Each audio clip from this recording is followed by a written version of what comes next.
আলহামদুলিল্লাহ রাব্বিল আলামিন ওয়াসসালাতু ওয়াসসালামু আলা রাসূলিল আম্বিয়া ওয়াল মুরসালিন ওয়া আলা আলিহি ওয়া সাহবিহি আজমাইন। সুপ্রিয় শিক্ষার্থী, তোমরা কেমন আছো? আশা করছি আল্লাহর রহমতে ভালো আছো। আমিও তোমাদের দোয়ায় আল্লাহর রহমতে ভালো আছি। আমি মোহাম্মদ আসাদুল্লাহ, অফিস এক্সিকিউটিভ কাম প্রশাসনিক কর্মকর্তা, 66 central school and college Ashulia. তো তোমাদের সাথে আজকে ইসলামী শিক্ষার 4th অধ্যায়ের প্রথম পাঠ আখলাক এ বিষয়ে আলোচনা করব ইনশাআল্লাহ। তো শুরুতেই আমি 3টি বিষয় সংক্ষেপে আলোচনা করে নিচ্ছি। আমাদের থিম ডায়লগ তোমরা জেনে থাকবে যে আমাদের প্রতি মাসে একটা করে থিম ডায়লগ রয়েছে।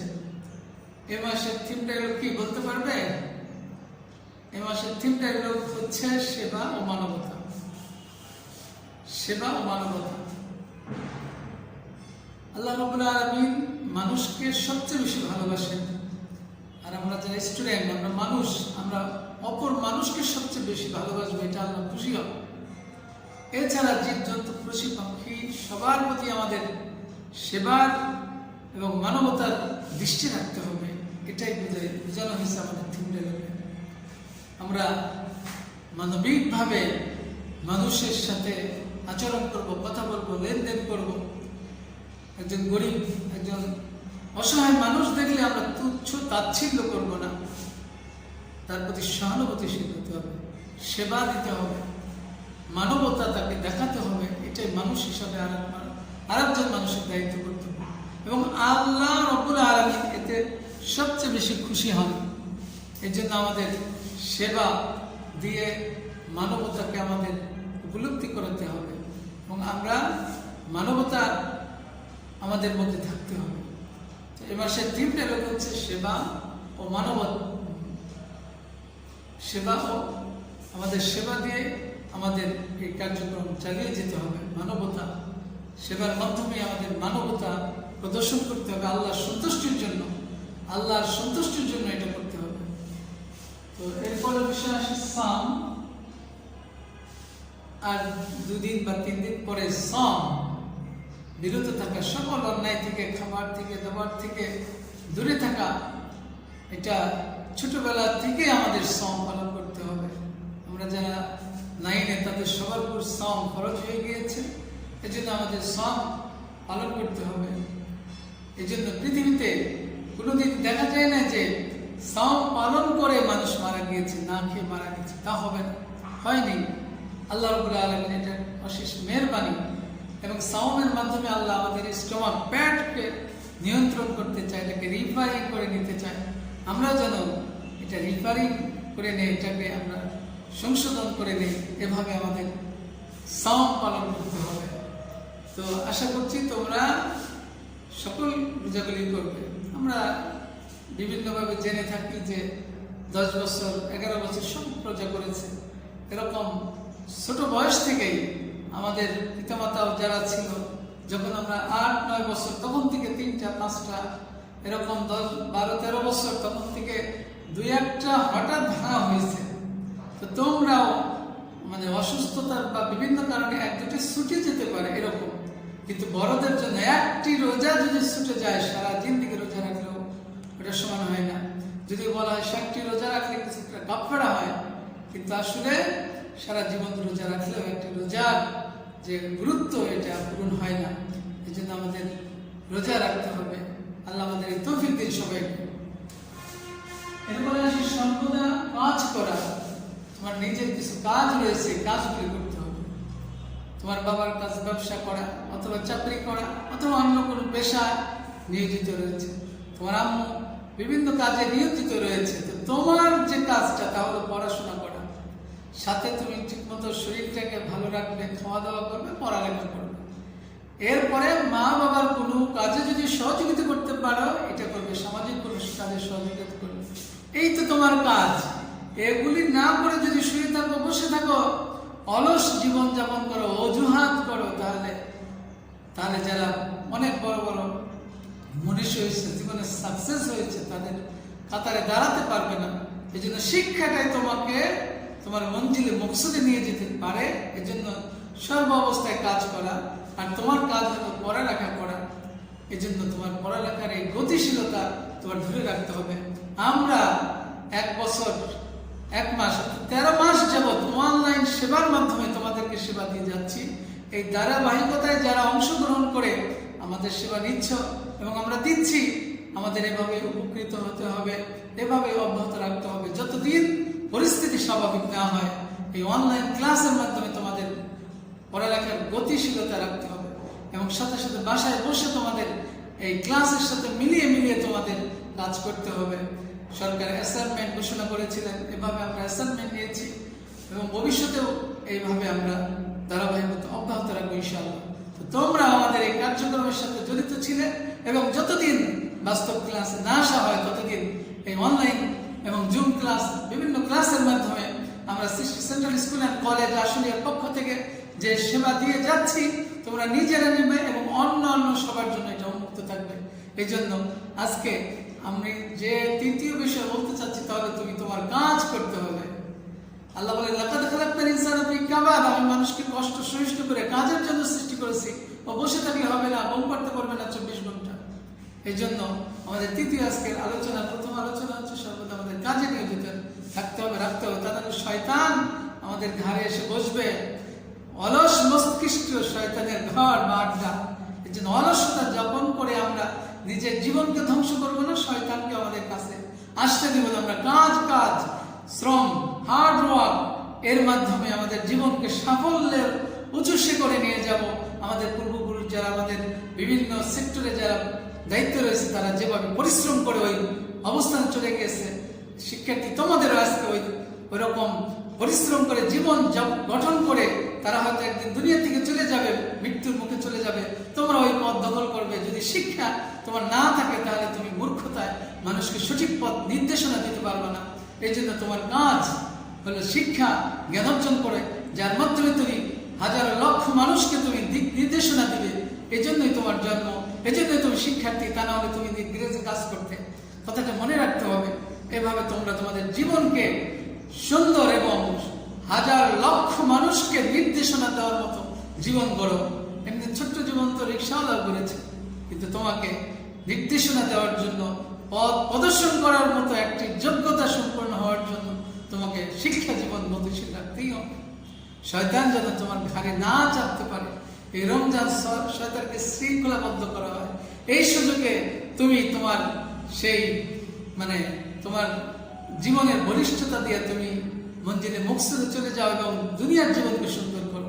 আল্লাহ বলেছেন, রব্বানা আতিনা ফিদ দুনিয়া, দুনিয়ার জীবনকে সুন্দর করতে হবে। অবিল আখিরাতি হাসানা, আখিরাতের জীবনে সুন্দর হবে। এটাই তো মুমিন জীবন। শিক্ষার্থী, তোমরা এই দোয়াটাও করে থাকবে যে, হে আল্লাহ, তোমরা দুনিয়ার জীবনকে আমাকে সজীব, আমাকে বড় একটি পথ দিবে, সেজন্য আমি পরিশ্রম করছি এবং আখিরাতে আমাকে সফলতা দিবে, জান্নাত দিবে। নবীওয়ালা যারা, তাদের সাথে জান্নাতবাসী করবে। এটাই তো আমাদের চাওয়া। ধর্মীয় দৃষ্টিকোণ থেকে চাওয়াটা আমাদের এরকমই হবে এবং এটাই বাস্তবতা। কোরআন হাদিস এটাই বলে থাকে। আচ্ছা, আসো আজকে আমাদের মূল আলোচনায় চলে যাচ্ছি। আখলাক একটা গুরুত্বপূর্ণ বিষয়। চরিত্র বা আখলাক একটা গুরুত্বপূর্ণ বিষয়। এই বিষয়ে আমরা আলোচনা ধারাবাহিকভাবে আসছি। তাহলে আখলাক অর্থ কি? আখলাক অর্থ স্বভাব, চরিত্র। একজন মানুষের যে ওঠা বসা, লেনদেন, এই সব কিছু মিলে তার চরিত্র, একেই আখলাক বলা হয়। তাহলে আখলাক অর্থ কি? আখলাক অর্থ চরিত্র, স্বভাব। একজন মানুষের স্বভাব, এটাকে আমরা আখলাক বলি। সেটা ভালো স্বভাব হতে পারে এবং মন্দ স্বভাব হতে পারে। ভালো স্বভাবটা হলো আখলাক, মন্দটাকে আখলাক বলা হয় না, কিন্তু ওটাও একটা চরিত্র। মন্দর চরিত্র একটা চরিত্র, ভালো চরিত্র একটা চরিত্র। সমাজে দুইজন লোক, একজন অনেক ভালো মানুষ আর একজন অনেক মন্দ মানুষ, দুইটাই চরিত্র। এই জন্য ভালো চরিত্র যা গ্রহণীয়, গ্রহণ করতে হবে। মন্দ যে অসৎ পথে যে চলে, তার যা গ্রহণ করা যাবে না, এটাও একটা চরিত্র। তো দ্বিতীয় পর্যায়ে আসি, আখলাকে হামিদা বলতে কি বুঝি? আখলাকে হামিদা হলো সৎ চরিত্র। আখলাকে হামিদা হচ্ছে যে নামাজ, রোজা, হজ, যাকাত, মানুষের সেবা করা, মানুষের উপকার করা, আমানতদারিতা হওয়া, সত্য কথা বলা, যত রকম ভালো কাজগুলি রয়েছে এই সবগুলি সমষ্টি হলো আখলাকে হামিদা। হামিদা মানে প্রশংসনীয়। একজন মানুষকে কখন প্রশংসা করে অন্য মানুষ? যখন তার ক্ষেত্রে যখন সে ভালো করে। একজন খেলোয়াড় যখন সবচেয়ে ভালো খেলে তখন তার প্রশংসা হয়। একজন ব্যবসায়ী যখন সে সবচেয়ে ভালো ব্যবসা করে তখন তার প্রশংসা হয়। তো একজন মুমিনও যখন ভালো মুমিন হবে তার আখলাক সুন্দর হবে।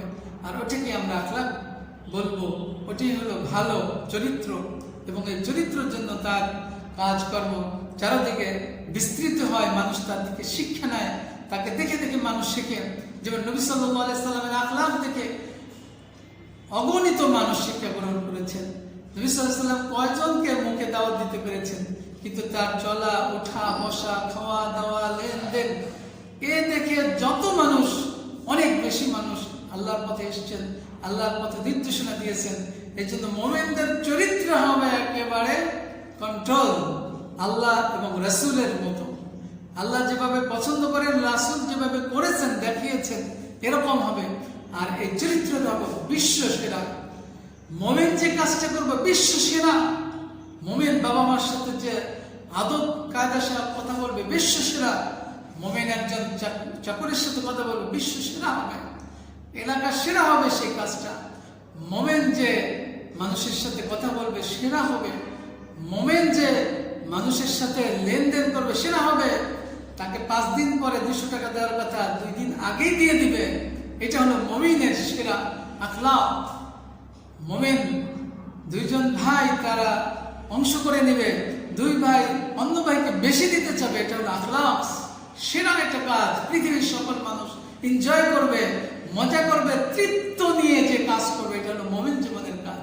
এই জন্য আখলাকটা হলো মানুষের চরিত্র হলো তৃপ্তি পাওয়ার মতো, যে আমি যে কাজগুলো করছি এটা আমি তৃপ্তি পাবো, এবং এই কাজ থেকে সকল মানুষ শিখবে এবং সঠিক শিখবে। যেভাবে নবী সাল্লাল্লাহু আলাইহি সাল্লামের ওই তৃপ্তিপূর্ণ কাজ থেকে মানুষ শিখেছে, সেগুলো আমল করেছে দেখে দেখে। তো একজন মুমিনও সে নবীর তরিকা এভাবে থাকে, তাকে দেখে মানলে সে বিশ্বের সেরা কাজটা করবে, সে ওই এলাকার সেরা কাজটা তার মাধ্যমে সংগঠিত হবে। এভাবে আমরা আখলাকে হামিদাকে বুঝে থাকবো। এরপরে আসে আখলাকে জামিমা কেন বর্জনীয়। আখলাকে জামিমা হলো মন্দ, রাগ, গুসা, অহংকার, বিদ্বেষ, হিংসা, এইগুলো থাকলে ওই মানুষের সাথে কেউ চলতে চায় না, বসতে চায় না, লেনদেন করতে চায় না, কিছুই করতে চায় না। অহংকার, বদমেজাজি, সে খুব অন্যদেরকে ছোট মনে করে, এরকম মানুষের সাথে কেউ চলতে চায় না, বসতে চায় না। এই জন্য আখলাকে জামিমা বর্জনীয়। আর আখলাকে জামিমা হচ্ছে শয়তানের রাস্তা, যে কাজটা ঈমানে দেয় সেটাই তো আখলাকে জামিমা। আর আখলাকে জামিমার কাজে কখনোই সফলতা আসবে না, এটা দুনিয়ায় ক্ষতিকর, আখিরাতের জন্য ক্ষতিকর। আখলাকে জামিমা হচ্ছে মিথ্যা বলা, প্রতারণা করা, ধোঁকা দেওয়া, অহংকার করা, হিংসা করা, বিদ্বেষ করা, এরকম যাবতীয় মন্দ কাজগুলি হলো আখলাকে জামিমা। আর এই জন্য এগুলির থেকে আমাদের দূরে থাকতে হবে। যেমন রমজান মাস আসছে, রমজান মাসে সত্য বলতে হবে, রমজান মাসে আমাদের সব আমলগুলি সুন্দর করে করতে হবে। তা না হলে আখলাকে জামিমা যদি আমাকে ধরে ফেলে তাহলে রমজান আমাদের হবে না। একটি 6টি শর্ত রয়েছে রমজানের। যেমন চোখ দিয়ে আমরা কোরআন দেখবো, মাকে দেখবো, কিন্তু অন্যায় কিছু দেখবো না। এরপরে মুখ দিয়ে সত্য বলবো, কোরআন পড়বো, কিন্তু অন্যায় মিথ্যে কিছু বলবো না। কান দিয়ে কোরআন শুনবো, মায়ের ডাক শুনবো, অন্য কিছু শুনবো না। এরকম সারা শরীর দিয়ে 4 নাম্বার, যে সারা শরীর দিয়ে আমরা কোনো অন্যায় কাজ করবো না। 5 নাম্বার, আমরা মন দিয়েও কোনো অন্যায় কাজ করবো না। 6 নাম্বার, বাস্তবেও আমরা কোনো অন্যায় করবো না। এই 6টা শর্ত না হলে সম পালন হবে না। তো আজকে আখলাকে হামিদা, আখলাকে জামিমা বর্জন করতে হবে। একটা হলো চোখের গুনাহ, চোখের রোজা, মুখের গুনাহ, মুখের রোজা থাকতে হবে, কানের গুনাহ, কানের রোজা থাকতে হবে, সারা দেহের রোজা, দেহের রোজা থাকতে হবে। এরপরে হলো আমার মনের রোজা থাকতে হবে। এরপরে বাস্তব কাজ যখন করি তখন আমাদের রোজা রয়েছে এটা মনে রাখতে হবে। তাহলে আখলাক জামিমা বর্জন করা হবে।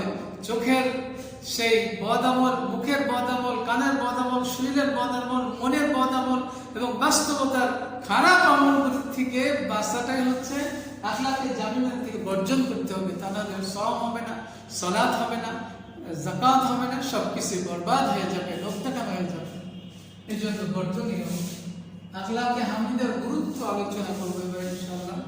তো আখলাকে হামিদা উত্তম চরিত্র, এ বিষয়ে আল্লাহ রাব্বুল আলামিন বলেছেন ওয়া ইন্নাকা লাআলা খুলুকিন আযীম, সূরা আল কালাম 4 নম্বর আয়াত। সূরা আল কালামের 4 নম্বর আয়াতে আল্লাহ বলেছেন আখলাকে হামিদার গুরুত্বে যে আমি আপনাকে মহান চরিত্রের ধারক হিসাবে প্রেরণ করেছি। বিশ্ব নবীকে আল্লাহ রাব্বুল আলামিন মহান চরিত্রের ধারক, তার সকল কাজগুলি যেন সফলতার শিখরে ওঠার মতো কাজ। এই জন্য ওয়া ইন্নাকা লাআলা খুলুকিন আযীম, আপনি মহান চরিত্রের ধারক, আর আমাদেরকে ওই চরিত্র ধারণ করতে হবে। এরপরে হাদিসে রয়েছে আহাব্বুন নাস ইলাল্লাহ ওয়া আহসানুহুম খুলকান, আমার বান্দাদের মধ্যে আল্লাহর নিকট অধিক প্রিয় যার চরিত্রটা উত্তম, যার চরিত্র সুন্দর, তাকে আল্লাহর কাছে সবচেয়ে বেশি উত্তম। এটা ইবনে হিব্বানের হাদিসে রয়েছে। এছাড়াও একটি হাদিস রয়েছে ইন্নামা বুইসতু লিউতিম্মা মাকারিমুল আখলাক, যে আমাকে উত্তম চরিত্র দিয়ে আল্লাহ রাব্বুল আলামিন পাঠিয়েছেন। নবী সাল্লাল্লাহু আলাইহি ওয়াসাল্লামের চরিত্র উত্তম চরিত্র এবং এর অনুসরণই আমাদের মানব জীবনের কল্যাণ এবং সফলতা বয়ে আনে। এই জন্য এই মহানবী সাল্লাল্লাহু আলাইহি ওয়াসাল্লামের এই চরিত্রে আমাদের গ্রহণ করতে হবে, এটাই নির্দেশনা রয়েছে। অন্য একটা ছোট্ট হাদিস রয়েছে আল বিররু হুসনুল খুলুক, আল বিররু হুসনুল খুলুক অর্থ হচ্ছে সুন্দর চরিত্রই পূর্ণ, সুন্দর চরিত্রই পূর্ণ। আল বিররু হুসনুল খুলুক, সুন্দর চরিত্রই পূর্ণ। তাহলে আমরা যে কোনো কাজে সুন্দরভাবে যদি করা হয় সেটা পূর্ণ হবে, এবং সেটা আল্লাহর সন্তুষ্টি করার জন্য নবীর মতো করে। আল্লাহর সন্তুষ্টি আল্লাহ করতে বলেছেন, আল্লাহর সন্তুষ্টির জন্য এবং নবীর মতো করে যে কাজটা করা হয় এটা হলো আল বিররু হুসনুল খুলুকে, উত্তম চরিত্রই পূর্ণ। উত্তম চরিত্র কোনটা? নবী সাল্লাল্লাহু আলাইহি সাল্লামের চরিত্র, নবী সাল্লাল্লাহু আলাইহি সাল্লামের চরিত্র। এই জন্য বলা হয়েছে যে নবী তোমাদের যা দেন তা গ্রহণ করো, আর যা নিষেধ করে তা বর্জন করো। নবী সাল্লাল্লাহু আলাইহি সাল্লামকে আল্লাহ রাব্বুল বলেছেন, এভাবে আল্লাহ রাব্বুল আলামিন নবী সাল্লাল্লাহু আলাইহি সাল্লামকে বলেছেন। এই সম্পর্কে আরেকটা হাদিস রয়েছে খিয়ারুকুম আহসানুকুম আখলাকান, অর্থাৎ ওই সকল ব্যক্তি যারা তোমাদের মধ্যে চরিত্রের মধ্যে সর্বোত্তম তারাই হল উত্তম। চরিত্র বিষয়ে মানুষের অ্যাটিটিউড, মানুষের লেনদেন, কথাবার্তা, কাজকর্ম, এটা তাদের সুন্দর, আর এই মানুষগুলি হচ্ছে উত্তম। আর এর সর্বোত্তম যিনি আল্লাহ রাব্বুল আলামিন বলেছেন তিনি হলেন নবী সাল্লাল্লাহু আলাইহি সাল্লাম, বিশ্ব নবী সাল্লাল্লাহু আলাইহি সাল্লাম। উত্তম চরিত্র আমরা জানি যে আদম আলাইহিস সালামকে নবী বানিয়েছেন, তাকে কোনোভাবে সে গাছের ফল খাওয়ানো হয়েছে, এবং ইব্রাহিম আলাইহিস সালামকে কোনোভাবে তার স্ত্রীকে বোন বলতে হয়েছে, কিন্তু বিশ্ব নবী, বিশ্ব সেরা শ্রেষ্ঠ নবীকে আল্লাহ নিজে হেফাজত করেছেন। তেনাকে কোনো ভুল, এই পৃথিবীর কোনো ভুল তাকে ধরতে পারেনি। নবী পরিপূর্ণ নবী ছিলেন সাল্লাল্লাহু আলাইহি ওয়াসাল্লাম। তার আদর্শে, তার চলাফেরা, ওঠা বসা, কথাবার্তার মতো যদি আমরা করি তাহলে ইনসানে কামেল হব, আর আমাদের আখলাকটা হবে সর্বোত্তম, আমাদের আখলাক চরিত্র হবে সর্বোত্তম। আর নবীর মতো যদি না করি, আল্লাহর সন্তুষ্টির কাজগুলি, আল্লাহর কাজে যদি না করি, তাহলে আমাদের চরিত্রটা অদম হয়ে যাবে। এজন্য আমাদের হুঁশিয়ার থাকতে হবে, সকল কাজে করবে যে নবী সাল্লাল্লাহু আলাইহি সাল্লাম যেভাবে করতে বলেছেন সেভাবে করব। নবী সাল্লাল্লাহু আলাইহি সাল্লাম মায়ের সাথে যেরকম আচরণ করছেন এরকম করব। নবী সাল্লাল্লাহু আলাইহি সাল্লাম যেভাবে মানুষের সাথে আচরণ করছেন সেভাবে করব। বড়দের সাথে যেভাবে সম্মান করেছেন, ছোটদের স্নেহ করেছেন, এবং নবী সাল্লাল্লাহু আলাইহি সাল্লাম মানবতার জন্য যেভাবে কাজ করেছেন এভাবে করব। আর আমাদের আখলাকটা, আমাদের চরিত্রটা, আমাদের মানসিকতা, আমাদের দৃষ্টিভঙ্গি যখন এই চরিত্রে আসবে তখন ইনসানে কামেল হবে, একজন পরিপূর্ণ মানুষ। আর এই মানুষটা হবে নবীর আদর্শে এবং আল্লাহর পথের পথিক, নবীর আদর্শে সে প্রতিষ্ঠিত করবে এই দুনিয়ায়। তো তোমরা শিক্ষার্থী, তোমাদের আখলাক এবং চরিত্র অনেক সুন্দর, তোমরা অনেক গুণ জানোই না, তোমাদের অনেক গুণ স্পর্শ করে নাই, চিন্তাও করো নাই। এই জন্য তোমরা এখন অনেক ভালো রয়েছ। এই ভালোটাকে ধরে রাখতে হবে। আজকের এই ঘুরে ধরা সমাজ যেন তোমার এই চরিত্রকে নষ্ট না করে, তোমার চাওয়া পাওয়া সবকিছু আল্লাহ সহজ করে দিবেন, একটু ধৈর্য। আচ্ছা, তুমি ইচ্ছা করলে এখন চাকরি পাবে, হবে না। তুমি ইচ্ছা করলে এখন তোমার ব্যবসা করতে পারবে না, হয়তো পারবে কিন্তু অতটা হবে না। ইচ্ছা করলেই তুমি একজন স্ত্রী গ্রহণ করতে চাবে, এটা এখন সম্ভব নয়, কিন্তু তুমি একটু ধৈর্য ধারণ করো, একটু পরে তুমি পেয়ে যাচ্ছ। এভাবে আমাদের চরিত্রটা সংশোধন করতে হবে। চরিত্রের বিষয়ে একটি হাদিস রয়েছে, বিশ্বনবী বলেন, দুটি জিনিসের জিম্মাদার আমাকে দাও, আমি জান্নাতের জিম্মাদার হয়ে যাব। একটি হলো দুই ঠোঁট, আর একটা হলো লজ্জাস্থান। এই দুটি জিনিস দিয়ে মানুষ বেশি পাপ করে।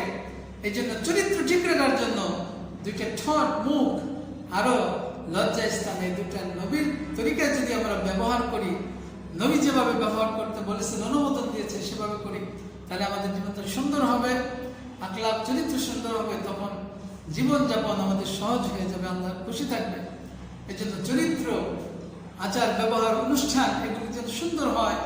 দুনিয়ার হিন্দু, বৌদ্ধ, খ্রিস্টান এই চরিত্রকে ভালো বলতেই হবে। নবীর চরিত্রকে ওই জামানার কোনো মানুষই অন্যায় বলতে পারে নাই। তুমিও এই বিংশ শতাব্দীর এই করোনা মহামারীতে যদি নবীর তরিকায় থাকো, হিন্দু, বৌদ্ধ, খ্রিস্টান সকল মত এর মানুষ তোমাকে ভালো বলতে বাধ্য হবে, যদি তুমি আল্লাহর নবীর তরিকায় থাকো। আর তরিকায় না থেকে কিছু তরিকায় আসো, কিছু নাই, তাহলে এটা হলো না। নবীর তরিকায় থাকলে তোমাকে মানুষ, হিন্দু, বৌদ্ধ, খ্রিস্টান সকল মানুষ তোমাকে বলবে না এটা ভালো। নবীকে যেরকম বলেছিলেন, ওই কোরআন রয়েছে, নবীর ওই হাদিসগুলি রয়েছে। শুধু আমরা করি কি, নবীর কিছু মানি, কিছু মানি না। তখনই তো সেই দুধের মধ্যে যে পানি দেওয়া হলে এরকম, স্বর্ণের মধ্যে গিনি দেওয়া হলে এরকম, এরকম যেন না হয়। আমাদের নবী সাল্লাল্লাহু আলাইহি সাল্লামের ওই তরিকা সঠিকভাবে পালন করলে পৃথিবীর সকল মানুষ, সকল জীবজন্তু তাকে সম্মান করতে বাধ্য হবে। এটাই বাস্তব। এখনো আল্লাহ সেই কোরআন আছে, এখনো নবীর সেই হাদিস রয়েছে। শুধু আমল, এখনো ওই রকম মানুষ রয়েছে যাদেরকে দেখলে আল্লাহর কথা মনে হয়, যাদেরকে দেখলে নবীর কথা মনে হয়, যাদেরকে দেখলে আখিরাতের কথা মনে হয়, তাদের মনে হয় যে আল্লাহ হেফাজত করছেন নবীদের মতো। এই জন্য ইনসানি কামিল ওরকম হতে হবে। তাদেরকে কোনো সেই লোক তাদেরকে আঁকড়িয়ে ধরতে পারে নাই, এরকম একজন লোক মানুষ তুমি হও। তোমার তো অনেক গুণাই হয়নি। এই জন্য স্টুডেন্ট, তোমরাই পারো এটা।